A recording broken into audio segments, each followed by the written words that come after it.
总统这些大问题，以政治现金的小目讲未清楚。四六年后首相负责人戴立宁呢，伊讲无收到916万，和这个代志呢愈来愈火。戴立宁佫讲啊，伊有甲民众党的人联络，但过对方讲，这要去找竞选甲有关的财务部门，伊毋过呢拢无个回应啊。戴立宁讲啊，这个人其实就是民众党副秘书长柯虎。针对这点，柯虎就讲，第一时间拢有赶紧调查，并且已经公开澄清。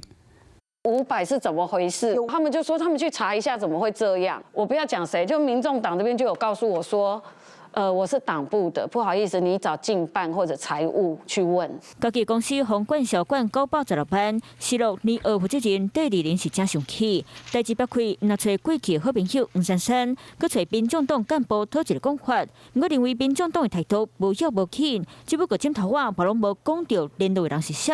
直到这件事情账目有错，你能不能先跟我们沟通一下？他传讯息来时间其实很短，可能就1天之内啦。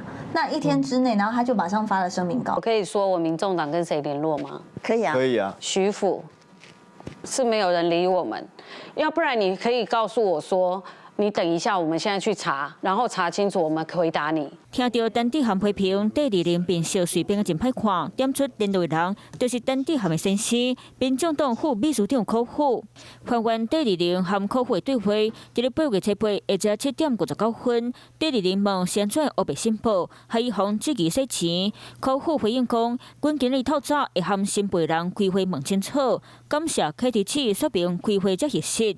到暗时11点半，柯虎补充记者的人伫咧备注写无精准，毋过重点是活动项目含金额敢对，所以佫讲自头到尾未恰得效，因为我是党部，若是毋对，可能要请珊珊市财务含开提起这边上好佫做一摆3边确认。到8月7日会知影，戴立宁佫老会含会计师对完失落发票，确定无500万迄条数，恁是谁黑白申报？